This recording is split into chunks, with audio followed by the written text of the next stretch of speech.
You have a choice. You have a choice. You can choose to be a pigeon. Just hang around with people, eating the bottoms, just whatever's left. Or you can choose to be an eagle. Fly by yourself. So my name is Kwambox. I'm a radio journalist. Let me just say I'm a journalist because I started in TV, long story. I like good vibes. And all around, I think I'm a good person. But this is Embarambamba. Yeah, Embarambara, it's a very interesting video. Embarambamba. Is what I don't understand. Now you have to understand the lyrics for you to understand what he's talking about. That's a really touching song. Oh yeah. Trying to remove the dirt. Was he broken hearted or what? It's called Inchunkoroki. I'm so lucky that my career in radio has been on an upward trajectory. I joined radio this is my 9th year radio, and I remember I always wanted to do radio, and I started on a drive show. I did that for 7 years before I came here to do breakfast. Insert the number 801-9175, 801-9175, 801-9175. Yes! And as simple as that, and account worker vibes a lot for mountain 100 bob. Everybody has a lot of things going on in a day, but sometimes how you start your day is so important. So what we've created basically, or what I've created here with my co-hosts and my colleagues, is a place where you can come, catch a good vibe, learn something, and so that by the time it's basically supposed to be a good start to your day. Sometimes you find it's, you have to wait till the afternoon before you have your real fast laugh, hearty laugh. I try to make sure that yours is as early as possible, so you just need to tune in. Ilikuwa ng'ombe yako ama ng'ombe ya jirani? Ng'ombe ya jirani. Pole sana. Na ilikula ndizi? Ndio ilikula mandizi, karibu mandizi yangu nilikuwa nimebeba mpaka ikanirarua manguo. I always wanted to be on radio because ukikuwa mtoi, when you're seated there with your parents in the car and they're taking you to school, when the person's voice on the radio would happen, even if they were talking some deep stuff, they say shh, And so I was like, wait a minute. So the only way to get heard is to be a radio presenter. So it was always an ambition that I had as early as childhood. I didn't know it was a job. I just thought it was like, kuna ule mse mwenye uongea kwa radio, And then, later I tried out. I actually tried to be on radio for close to 8 years before I got my first break. Yeah. So, but at that point, I wasn't just sitting waiting for it. Yes, that was the plan. But I was doing other things. So I knew that was the mission. I wanted to be on radio one day. I wanted to speak to people. I didn't know what I wanted to speak to them about. I just knew I make people on the radio make people happy, and they relay information, and basically when they speak, people keep quiet. So I knew I wanted to do that one day, but every single time I auditioned, I was terrible. Like, it was bad. Like, sometimes I sit back and I'm like, whoa, I'm on radio. It's because my auditions were terrible. Like, everywhere I auditioned, they'd just be like, don't call us, we'll call you. And I auditioned everywhere. Every country I'd go to, I would go and try and let me try here, let me try there. Funny enough, my first break came outside of Kenya. Yeah, I got my first chance to be on radio. I remember I was in Ghana for a shoot. I was supposed to be there for 3 days. I ended up staying 6 months, but that's a story for another day. So my first, I think the second day or the first day I was there, I got offered a job on radio at a radio station in Ghana, and they were like, you know what, we have a slot for Drive. And they just told me, whenever you want, you can start. I've just come to this country in the middle of West Africa, or Chile. I don't even understand the pidgin, but I was loving the vibes. And funny enough, I never went back to them. They kept asking and asking, and my heart wouldn't, and I didn't have a job. My heart was just not accepting it. So, and then I came back to Kenya and I got my first break the exact same way. I went for an interview. I was being interviewed about my persona, like I was the guest on the radio station. And when I finished, the boss asked to give me a job. And they asked me when I'd start, and that was my journey in radio. Get fire, and make sure you tune in to Morning Vibes for your daily dose of good vibes. Yes, right here on Morning Vibes, because we can pow the right way. Kwambox. I always tell people, show up as who you want to be seen as, and not what they will expect of you, because people have expectations, and you find that in this life that we live, you want to service expectations more than you actually want to be yourself. I was very privileged to have, when I finished campus, while I was in campus, I started working at a TV station as a reporter. And I wasn't a journalist, I wasn't studying journalism, but I got an opportunity. And I really did it well. But then I covered post-election violence, and I knew I needed to take a break from TV. And that's how I ended up on Big Brother. So if I look back in my life after Big Brother, I did a whole lot of other things, and I got into radio. I got rejected on radio close to 16 times before I got my chance. If you're talking about people's expectations, even myself, I shock myself with some of the moves that I make, because people's expectations are like a small box, you know, but there's so much more to a person than what, you know, like if you keep showing up and they're like, oh, nule de kapao, and you just kapao every day, you know. So even if tomorrow I want to do something completely different, must I ask for your permission? Absolutely not. Yeah, if I can feed you this and you can align yourself, it may take you time to accept who I am, but eventually you'll be like, okay, anakuanga hivyo. It's not about accepting. It's just be who you are. And it's not as easy as said, because when people try to fit you into a box, like for me, my experience was when I left Big Brother, I was a journalist before that. When I came back, nobody wanted to touch me, and even till now, there are people will say stuff like, oh, she's too expensive, you know, because she's been, you know, in South Africa. Right now she'll ask in dollars and rands, you know. And I had to smash that stereotype. I had to start from the bottom, working up. Nobody's going to give you anything. The assumption was, umechukua Big Brother side, the doors will just be flying open for you. Quite the contrary. People, you know, assume that everything is going on for you, so they don't even consider you for things, you know. So I really had to like work my butt off to get here, and it took a lot of pushing, a lot of knowing that you will be rejected, but like rejection is normal. Like even in relationships, there's someone who wants you, and then sometimes they don't want you. Rejection is normal, so that shouldn't be an impediment to stop your growth. And for me, that's why, like you asked, why I'm unapologetic. It's because I owe no one an apology. You know, I don't think God was out here asking guys, you guys, do you want a Kwambox in your life? No, it was just like, pang, receive. So here I am. We've got Mamito. She stepped up to the studio, and we want to get to know her a bit. Mamito, you look like ulikuwa a very cheeky child. Sikuwa cheeky, but nilikuwa na chapo occasionally. I think one of the biggest challenges when I was starting out is that a man can do it better, you know? Even when, you know, conversations are being had, you know, the girls, when you want to chime in, a guy will jump over and start saying his own thing. And because, you know, men listen to men, and, you know, everybody listens to men, you find you struggle to kind of voice yourself, you know, like if you're in a meeting and they're like, oh, what are your thoughts on this? What are your thoughts on this? When the guy speaks, people are listening. You have to struggle to get heard. So I made, and this was even before I joined media. So getting into media, I knew very well that first, nobody's going to tell me how to be, right? If I have an opinion, I have to express it.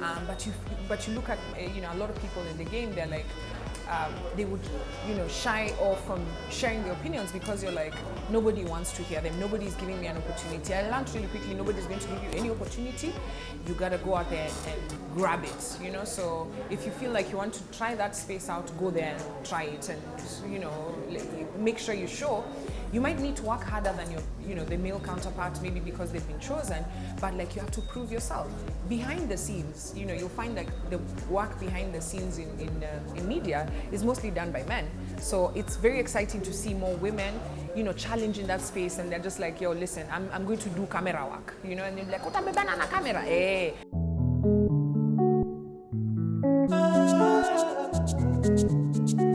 You know, at the end of the day, I go home, I'm solo. You know, when I'm in my house, when I'm cooking my ugali, or I'm, you know, watching my TV, there's nobody in that space with me. When I purpose to leave the house, I'm not waiting for your opinion to be able to be who I can be. Yes, the opinions can be, they can bog you down, but eventually you have to learn to have, like, just ignore them. Yeah, just, it's hard, but you have to ignore. And I see, for me, I'm lucky. You know, I see my other counterparts who you're doing news and someone is just saying, hey, thighs, you know, and I'm like, she's so smart the way she's disseminating this news, but you're stuck on her thighs, and it's like, lakini si anatuonesha ulikuwa unataka ziwache nyumbani. You know what I mean? Did you want her to leave them at home? So yeah, the only challenge for me, I find one of the biggest challenges is that over-sexualization of you know, and I'm not trying to be sexy, I am sexy. And it's not the most, like someone told me on Monday, my sexiness is not the most interesting thing about me. You should meet my mind.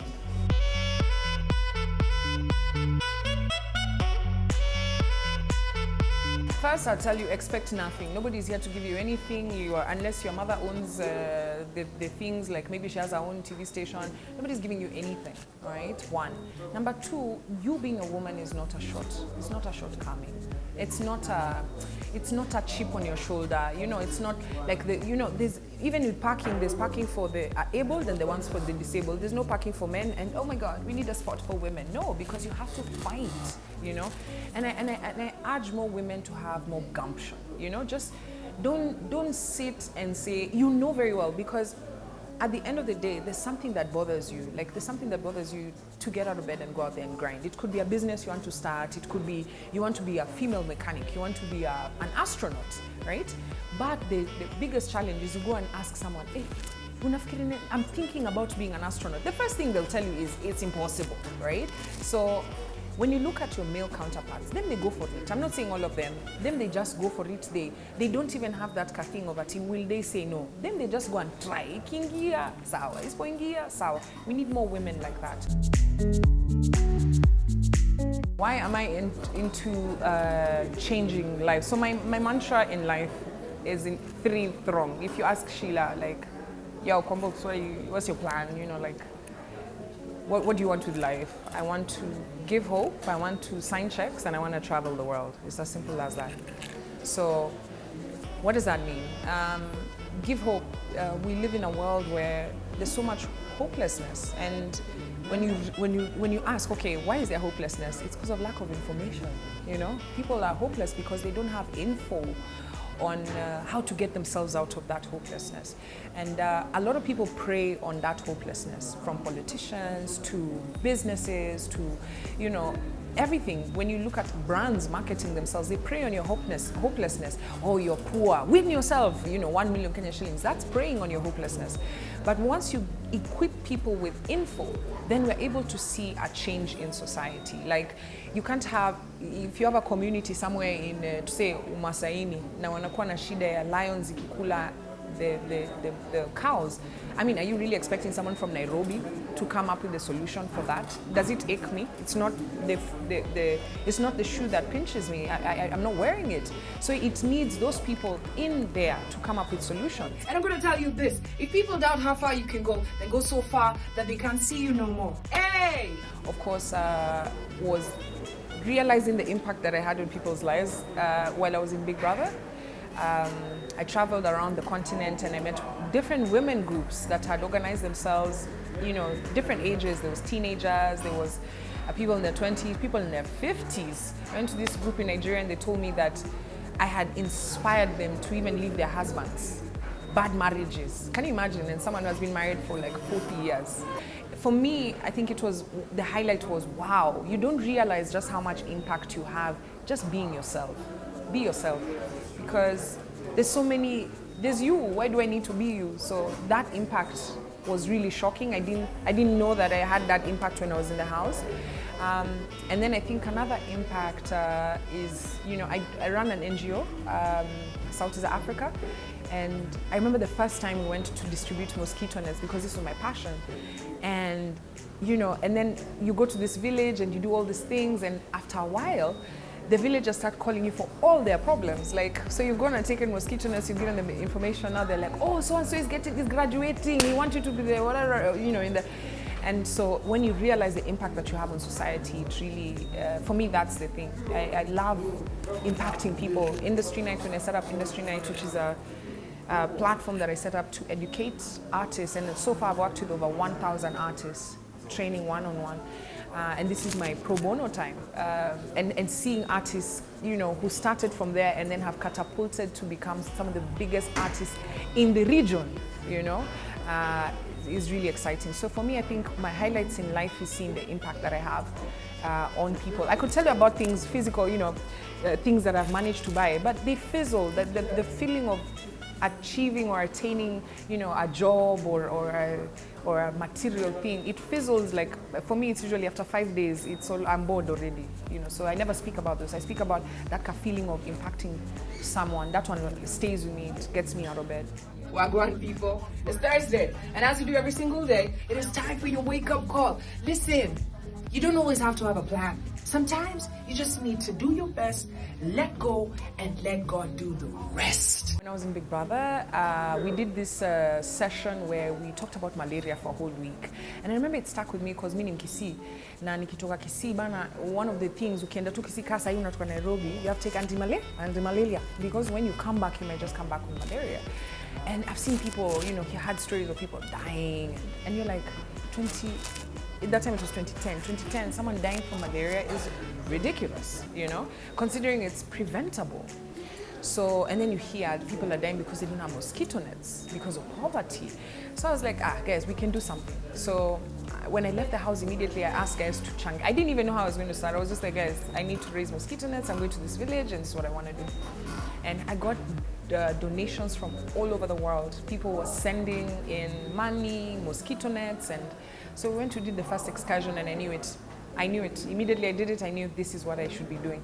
And so I went to set up the NGO, and we've done a lot of work. We've worked with Ministry of Health, USAID, UKAID, and so all the stakeholders basically in malaria. Actually, we're about to get to World Malaria Day, which is on the 25th of April. Yeah, so it's a day to mark, do something.